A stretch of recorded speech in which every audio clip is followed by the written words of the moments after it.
Hello, everyone, and welcome back to another episode of Live with Rye. I'm Rye Myers, your Broadway and entertainment BFF, and I'm so thrilled you are joining me. Of course, when I start, now, of course, the green screen's acting up. But anyway, before we begin, I have a huge favor to ask of you. Listen, if you're joining me on YouTube, hit that subscribe button and subscribe to my YouTube channel. It helps me out so much. You'll also get notified anytime I go live, so you never miss an episode.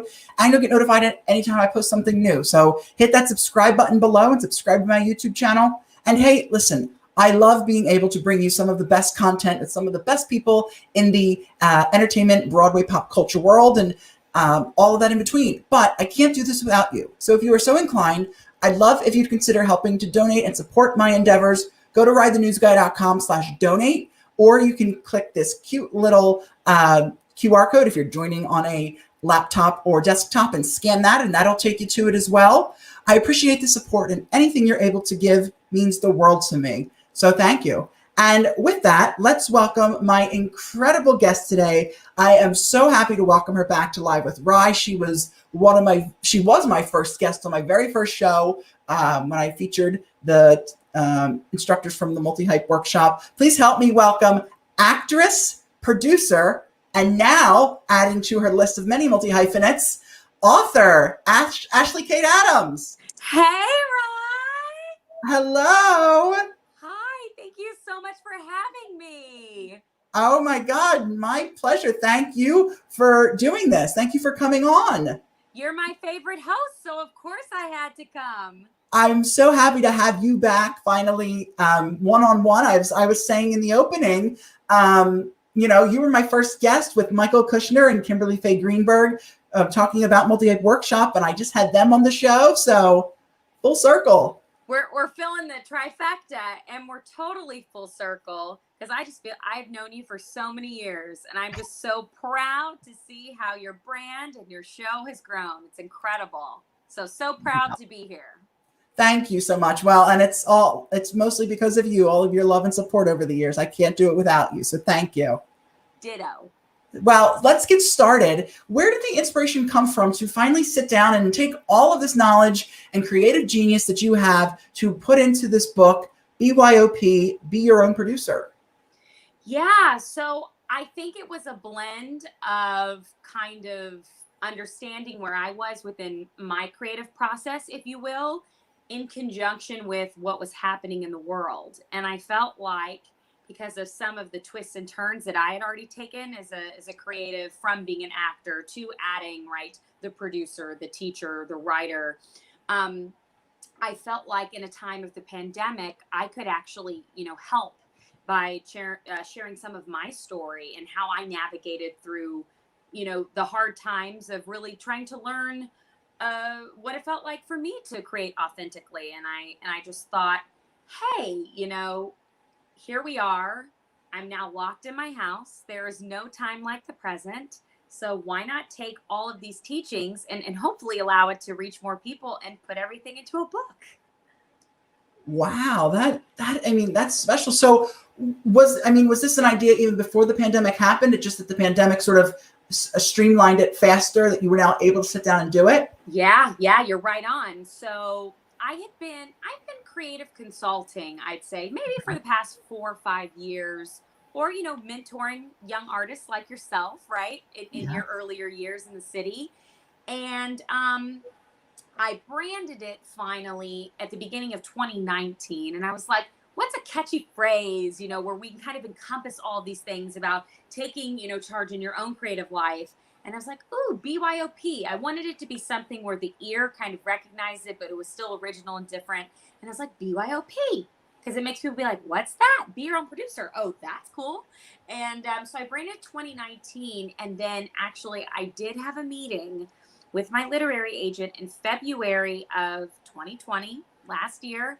And I just said, I have this weird inkling. Do you think that these kind of lessons or things that I've realized could potentially ever work inside of a book? And she's like, I really think you should marinate on that and see kind of what comes out of you.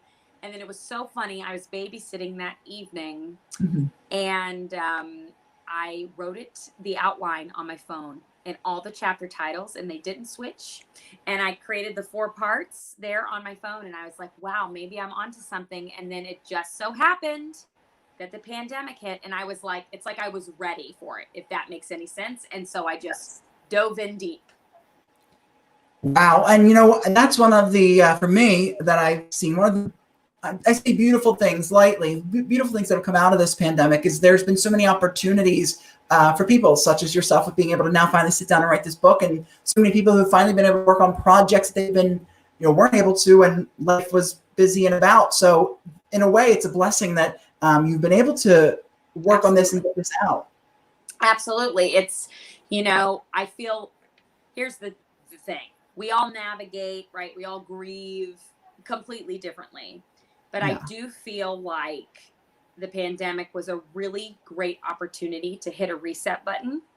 And like, you know, like we did, right, with Multihype, you know, I feel like there were ways where we could all gather to use our time maybe a bit more reflectively, or I will say, you know, wisely, right? It was an opportunity, and it was a hard thing to navigate. But I think at the core of it, it really allowed a lot of people to get to the crux of like why they're creating and what calls them to do this. And that's exactly what the book is about. Oh, that is so special. And we'll talk more on Multihype a little bit later on. You've done so many great things. What got you into the creative mindset that set you on this path to BYOP and to say, okay, I have to do this for myself and create this book for others? So, I mean, the crux of it all was, you know, being raised in a musical theater family, having the opportunity to go to CCM, you know, coming to New York City, getting my agent, being very, you know, grateful that I had the opportunity to make my Broadway debut, you know, within 2 years of pulling in to Washington Heights, if you will. Yeah. But I joined the company on a Tuesday night, and Wednesday after the matinee, I got told, you know, my show was closing. And to deal with such a huge loss and upset, literally within 24 hours of your childhood dreams coming true, like if I wasn't a human, like that would affect me, it would affect anyone, right? And so I think that hard realization mixed with some of the other realizations of the business, this one really got me. It was the idea of permission, right? Creative permission. And I talk about that so much, and that's the first chapter of the book. But it was the idea is I identified at the time only as a musical theater actor, right? Mm-hmm. And it's like, if I didn't get brought onto a show from auditioning or from a submission, that I wasn't going to be able or allowed, as I say in the book, to do what I love to do, which is to create.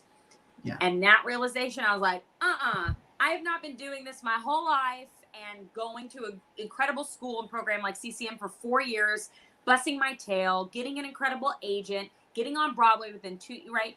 I'm like, like there has to be more to life than this, you know?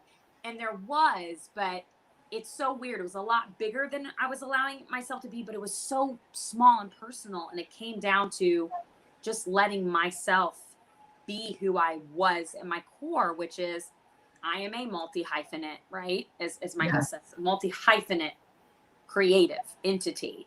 And I am just as happy when I'm writing, when I'm singing, when I'm directing, when I'm teaching, right?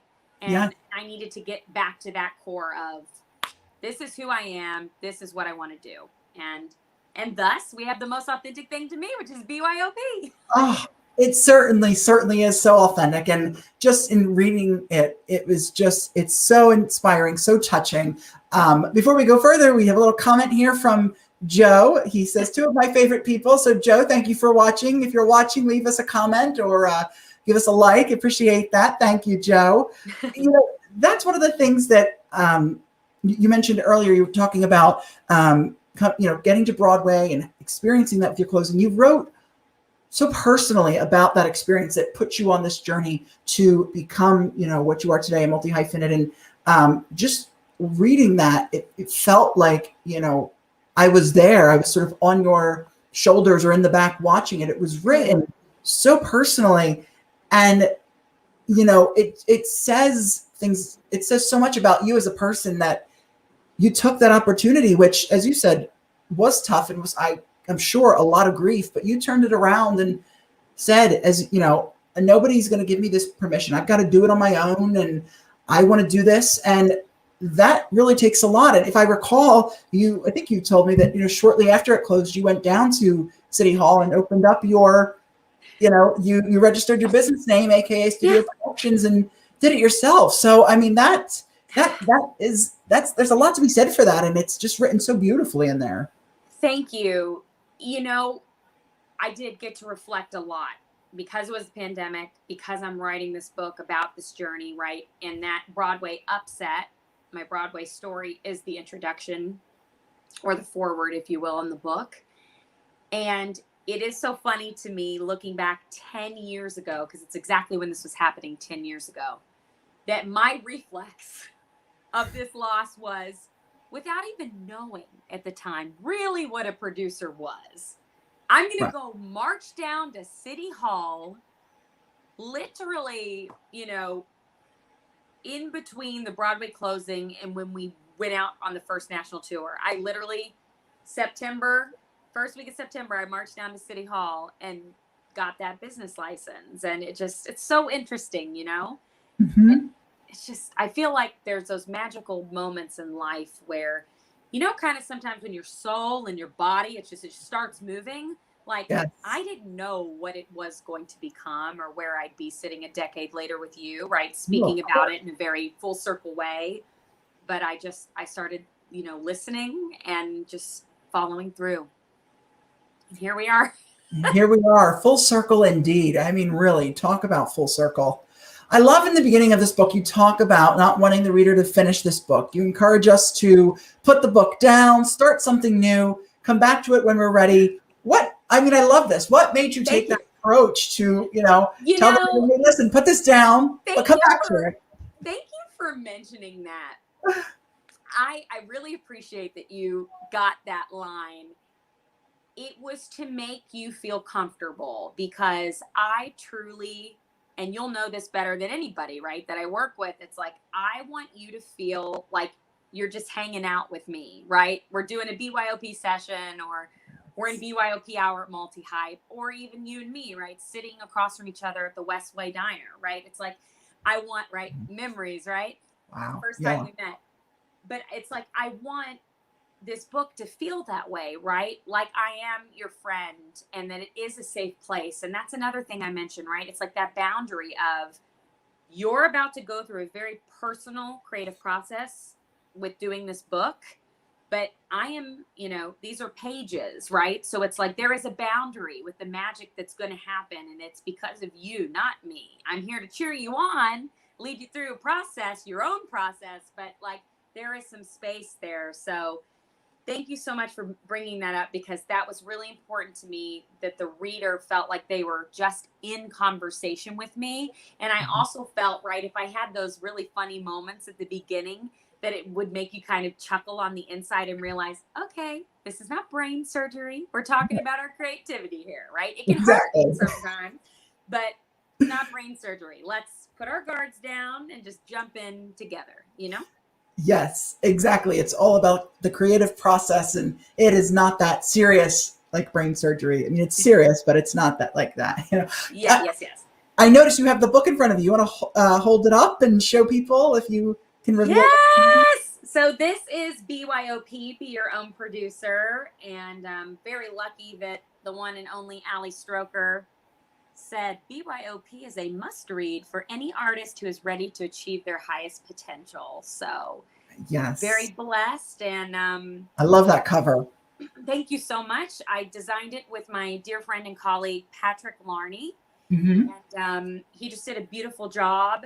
He was the person that originally helped me with. Actually, I know this sounds crazy. I brought him a box of makeup. There was like a face cream that I liked that had kind of like neon bright pink and blue colors. And I was like, can we make BYOP signs with like this vibe? And this was in 2019. Yeah. And I just said, we need to do it again for the book cover. And he sure did. He turned it out. He's phenomenal. It is really phenomenal. And you've got so many great quotes on there too, from so many great people in the industry. And, I can't wait for people to get it. Before we continue, let's plug the date. When is it going to be released for us to purchase and to get? So right now, if you're like, wow, this is such an exciting interview, I've got to buy it right now, you can actually get the ebook online, the book of 2021, too sweet. You can actually get the ebook right now. So you can go to Amazon or you can go to Nook at Barnes and Noble and get it right now. But the actual paperback book will come out August 10th, 2021. And the audiobook, which I recorded myself, which was a very powerful thing to, you know, to relive it and do it with my voice, will be out any moment now. So amazing. Wow. I'm excited. I wanted you to promote that date and plug it. It's very important. So if you want to read it on an ebook, get it now. But, you know, I definitely recommend getting it in person if you can and actually reading it. There's nothing like having a physical copy. Holding it. Yes. Yeah. Agree. One of the quotes you talk about as well in this book that I love, and I've heard so often, I mean, over these last 4 months, it's crazy how much I've heard it and how much it stuck with me, is comparison is a thief of joy. Isn't that the truth? And let's talk about this. I mean, this is something I've struggled with. We all struggle with as creatives. I mean, it is, I think Teddy Roosevelt came up with the quote, actually, I believe, funny enough. But it is so true. And I have heard so many creative people in the field say it over the last 6 months or so. And it is true. You know, we compare ourselves to others, and often that holds us back in their creativity. I'm guilty of it. So, you know, what can we do to get over that? What made you, you know, talk about that in the book? You know, because that is such a roadblock that a lot of us deal with. Yeah, right. We're very empathetic beings. And I think because we're always wanting to connect, right? Mm-hmm. Your perspective, right? You're wanting to interview, right? You're wanting to write about, you know, it's like, it's a very kind of vulnerable state to be in. And so when things, you know, it just kind of, it can derail us, right? If we don't kind of remain in our lane. And in the book, I call it, you know, staying in your lane, because each of us, even though we might have similar goals, there is no way that we're going to get there all at the same time in the same way. Mm-hmm. And I think, and I say something, another kind of funny thing that I thought was funny was like, when I was like, but what about Sheila, who graduated from my dream school, right? Who walked onto Broadway, like, immediately. And you're like, my friends, is Broadway even open right now? Like, I hate to be so blunt, but it's like, we got to stop it with these electric fences that we put on ourselves, right? It's like, we're so kind and generous to other artists. We have to say that for ourselves sometimes, you know? And it's so hard to do. And it's so hard sometimes to be proud of yourself, to be proud of your journey. But that value and that actualization, it's so important, because, right, if we don't, and I'm guilty of it, if you don't function from an artistic place with personally valuing yourself, you can get yourself into a lot of trouble, which I also talk about in the book. Yes, you do. You have hit the nail on the head with all of that. I mean, and we've all fallen guilty of it, and it gets you into a rut and gets you into places that are hard to get out of. And then you're not putting your best foot forward, your most authentic work. You're not doing, you know, the best you can as a creative. And I think that is so important to remember. You know, you're on your own journey, and I mean, that's something big for me. It should be freeing, right? It's like, it is. How amazing. Like, you are the only incredible ride that ever ride. You know what I mean? It's like...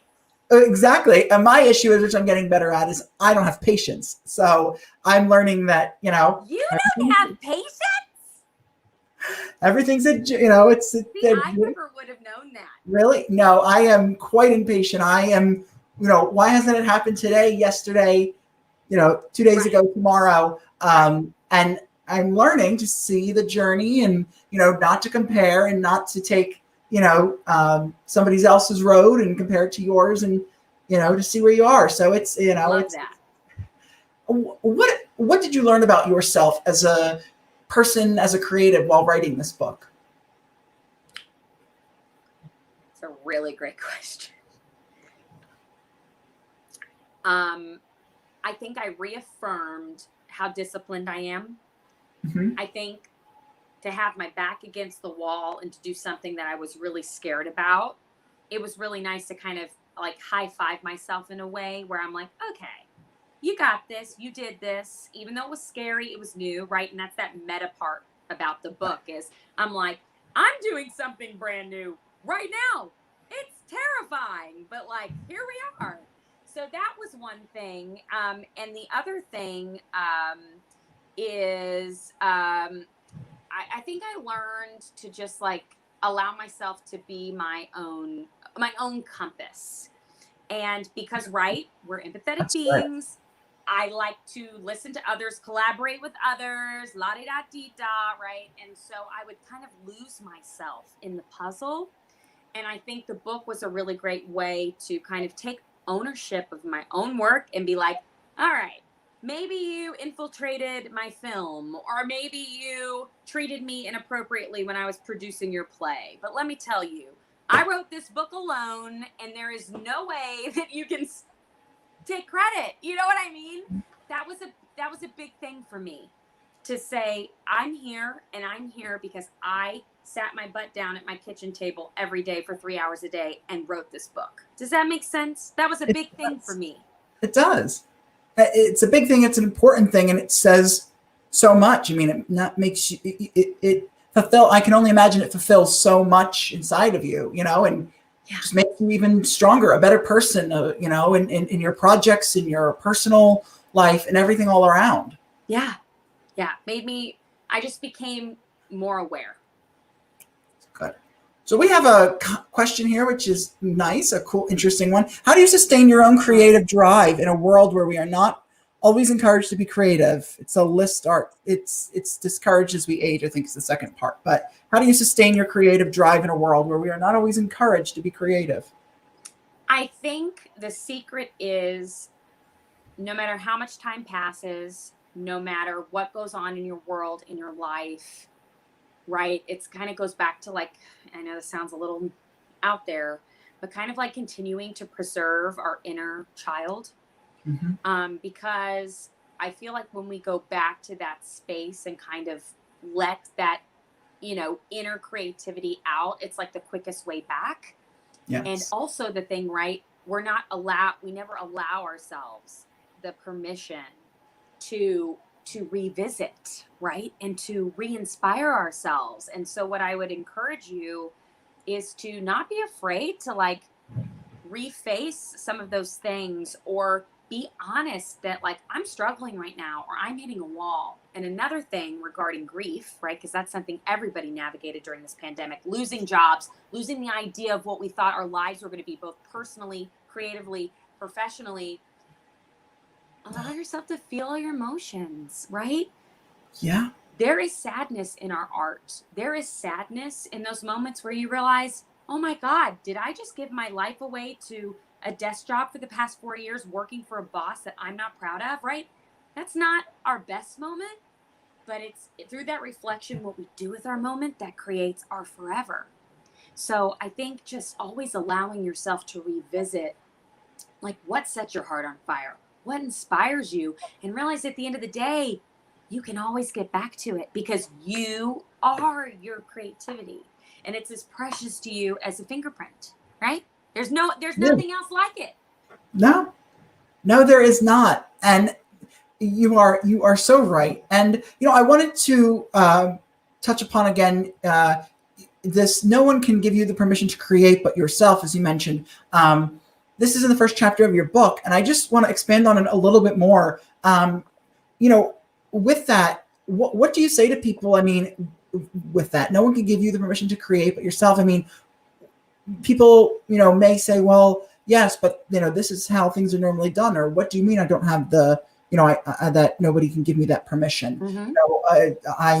I have to get it through to this person, or I have to, give it through that person. I mean, how do I, what, I know what it means, but what does it mean to, for people, right. And how can they interpret that and take that? Because it's powerful. I believe in every artist, you, me, the folks watching today, your creativity begins with you.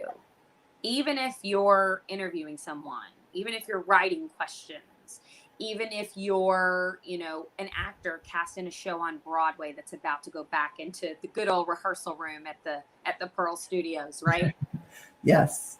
When you show up to that room, your soul, your body, your mind, your movement, that is yours. So wicked can't happen unless the woman playing Alphaba shows up and uses her soul, her mind, her body, her tools, right, to tell her story, to sing her story, to speak her story, to Melika Nama Nama, right, her story, right?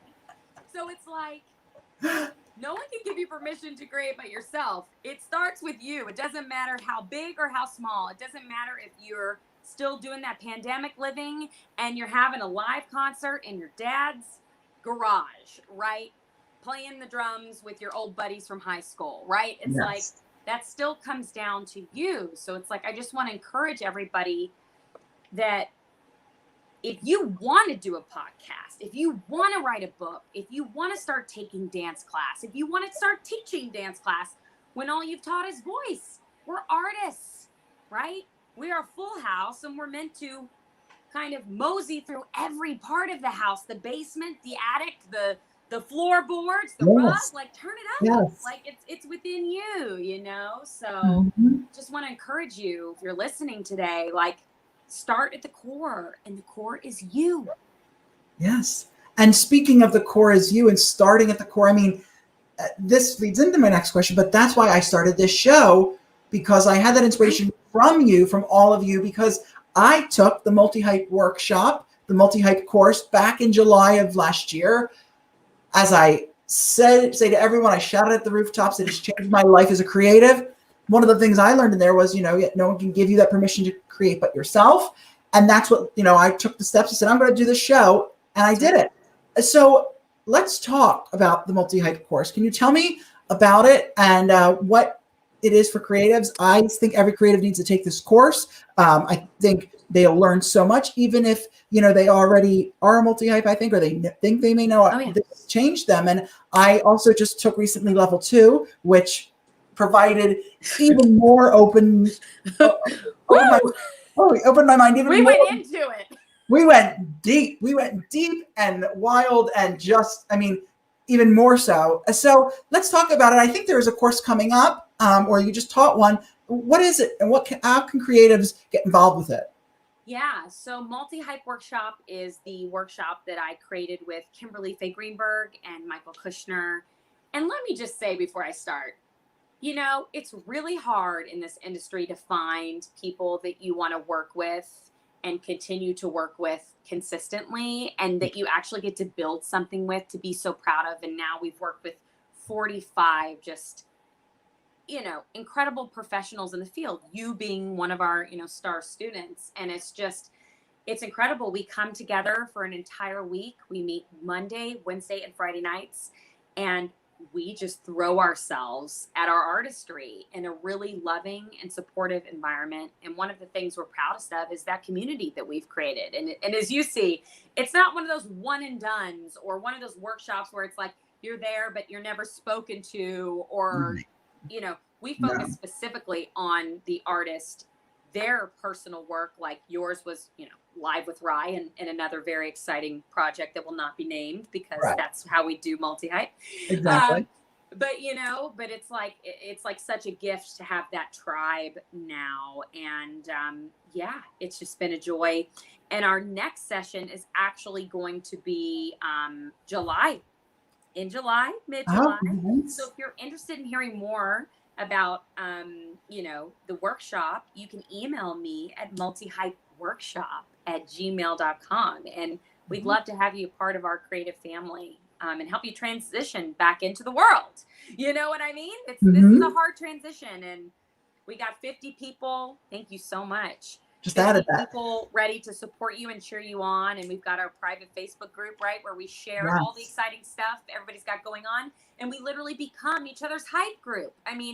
We do. That really worked out, because it did. It's going to be called Multihype, but like I would always say, like, get hyped, but like that's literally what it's become. And it's just, whew.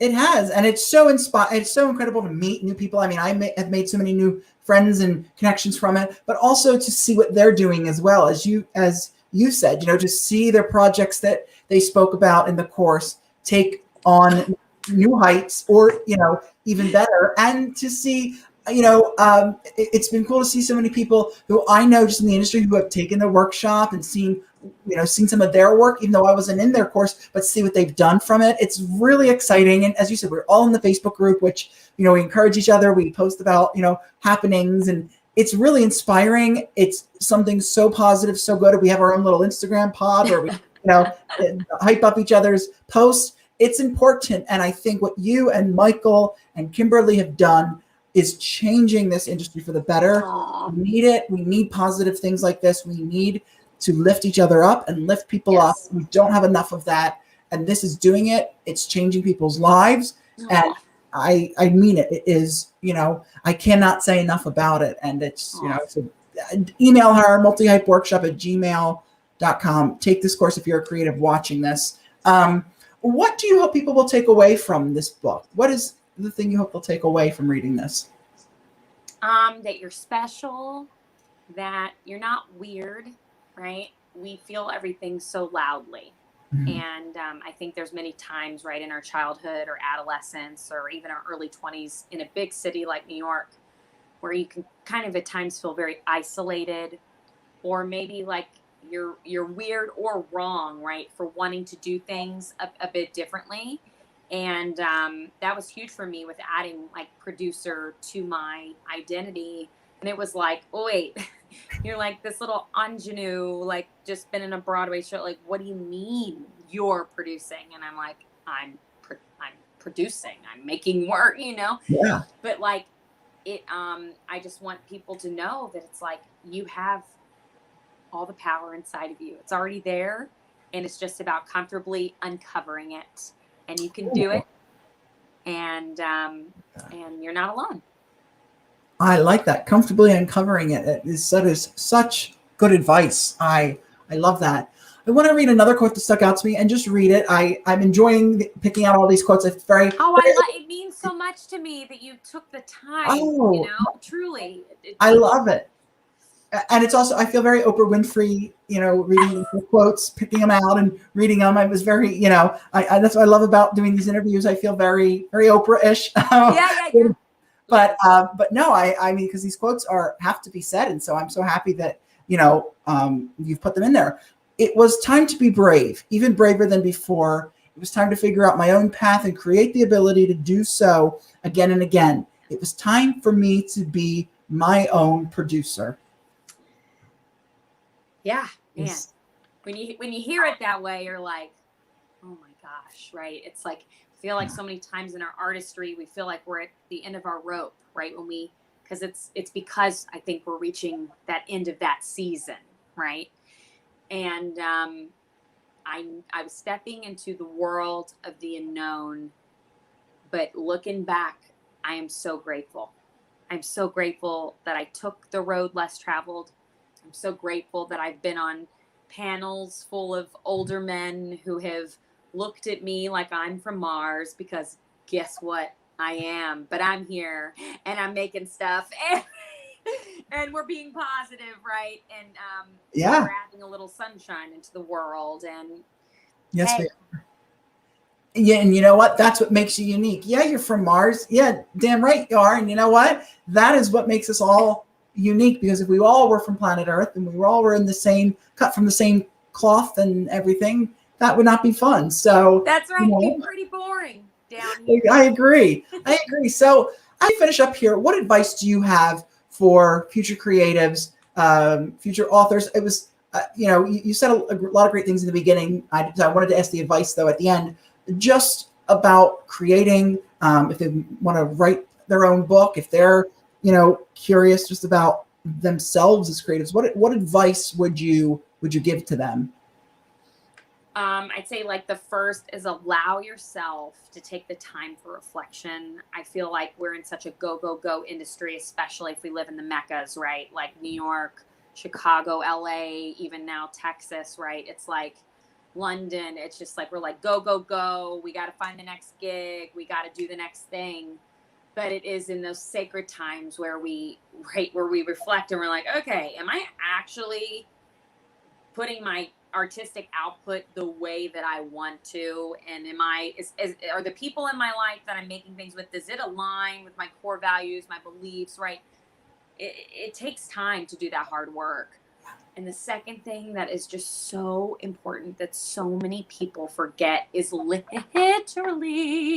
90% of the job is showing up prepared and always following through.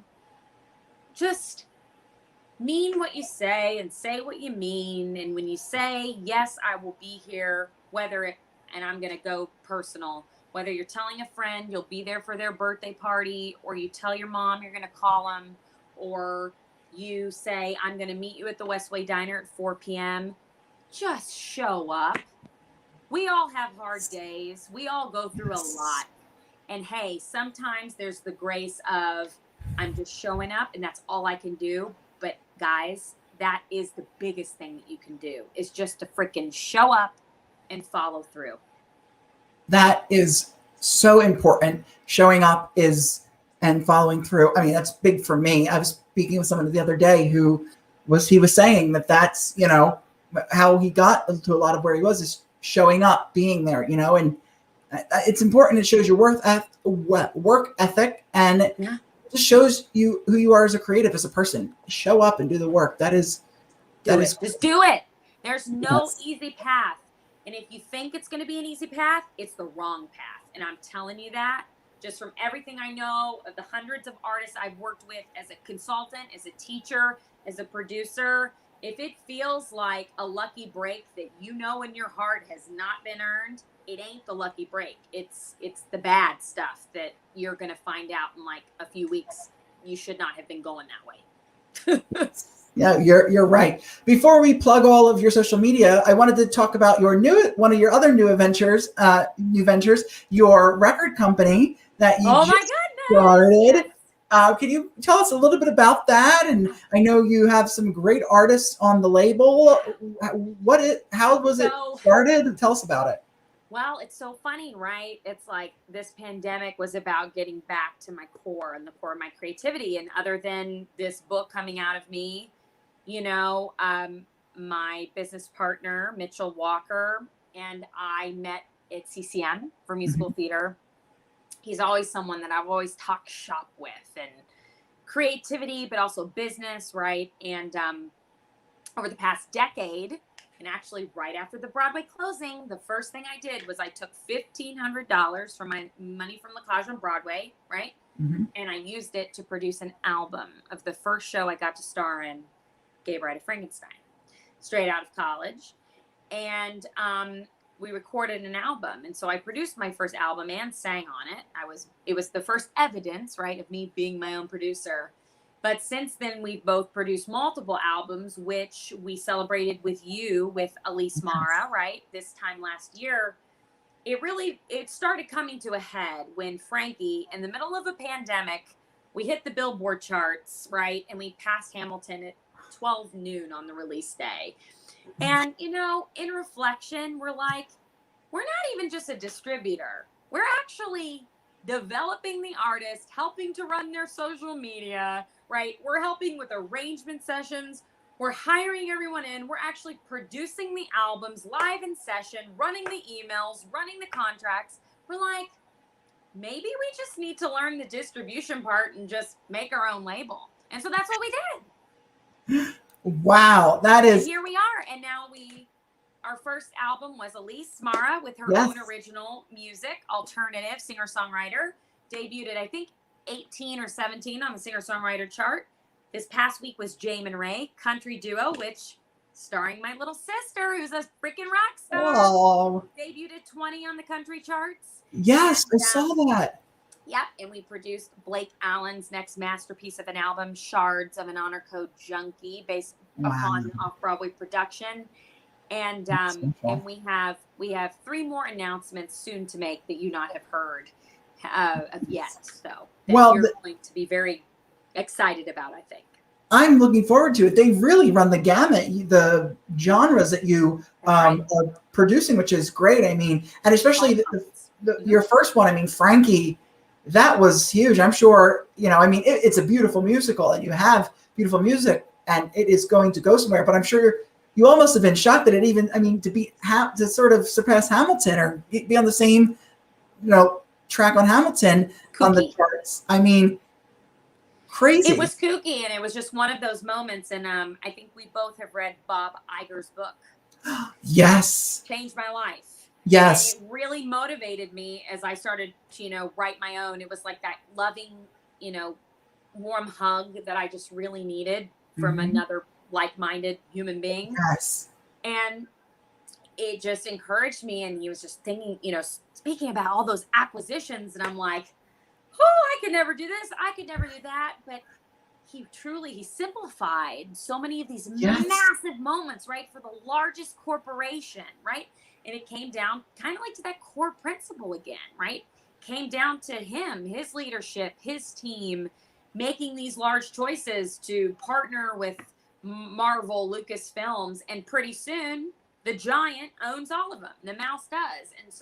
And that was very inspiring to me. I'm like, okay, if he can do this on a massive global level with the mouse, maybe I can use the small things that I have and the pedigree and the journey of where I've been the past decade. And we could just literally put a label on the label because we've already been doing the work, Yeah. I agree. That book, the Bob Iger, the former, well, I guess he's the former CEO, but I believe he's still the chairman of Disney, changed my life. And, you can, if you go to ridethenewsguy.com/blog, I actually did a great posting about all the books I've read over quarantine. So for those of you who may be looking for a read, you can head to ridethenewsguy.com/blog, check out the Ride blog, and you can actually purchase The Ride of a Lifetime there. I highly recommend. It was one of my 14 books I've read this last year, but it changed my life and really in a good way, because with what you said, reading it, and I was stressed out in a way of how do you you want to acquire DreamWorks and Lucasfilms, but that he did it and did it so seamlessly, and that really encouraged me and empowered me to one man was behind some of the biggest mergers of the century, and if they can do that, we can do it too. Why can't we go out and do it? Exactly. And the things that stood out as clear to me were the Pixar. Yes. Right. And speaking about Steve Jobs and how all of that came down, right, to the personal relationship between those two men. And I'm like, once again, right, simplifying it, taking it to the core. It came down to those two people's relationship and their core creativity, and them finding a way where both people could feel heard, and you're like, wow, maybe it actually can be in a way that simple, right? When it overwhelms us, just take it step by step. And I thought it was just such a beautiful way of just describing that, and just being so vulnerable with us as the readers. So we're like, okay, we can do this too. Yeah, exactly. When we need books like that, and that's what BYOP is doing in its sense too. It's helping to simplify and make the creative process even easier. So it's great that we have people like Bob Iger and yourself putting books out there into the world. So before we get ready to wrap, tell me, where can we follow you? Where can we keep up with you? What are the websites, the handles? Do tell. You're fabulous. So I'd say the easiest way is through connecting through my website, ashleykateadams.com. Look at you, ready to go. My personal Instagram is @AshleyKateAdams. You're just like a magic. That's why I love asking these. I love asking about these hands because I'm like, I have them ready. You can follow the BYOP book @BYOP_NYC. And maybe, I don't know if you'll even have this one, or you can follow my production company. Do you have that one? AKA Studios NYC? I don't. No, unfortunately, I do not. I'm sorry. Don't worry about it.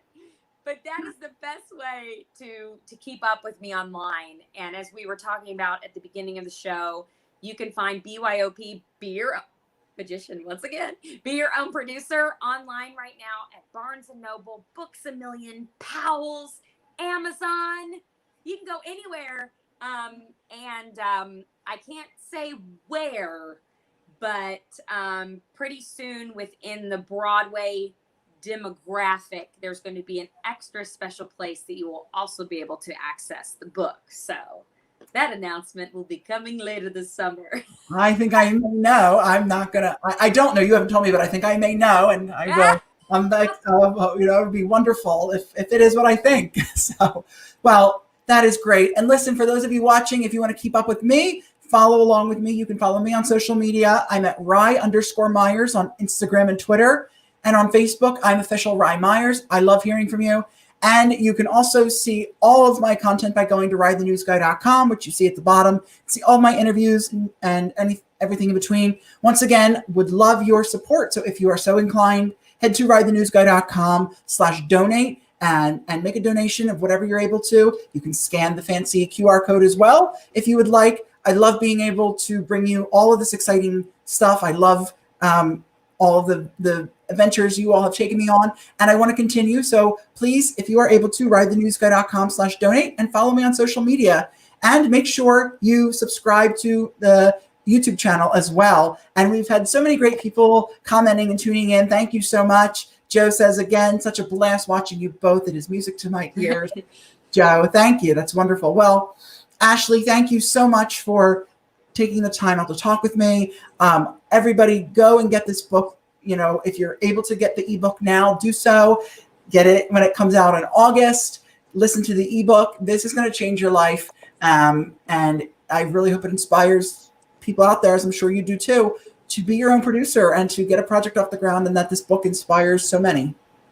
Thanks, Rye. Thank you so much for having me, and thank you everybody for watching today. Thanks for joining us. Yeah. Hey, Jay. Yeah. Thank you so much, everyone.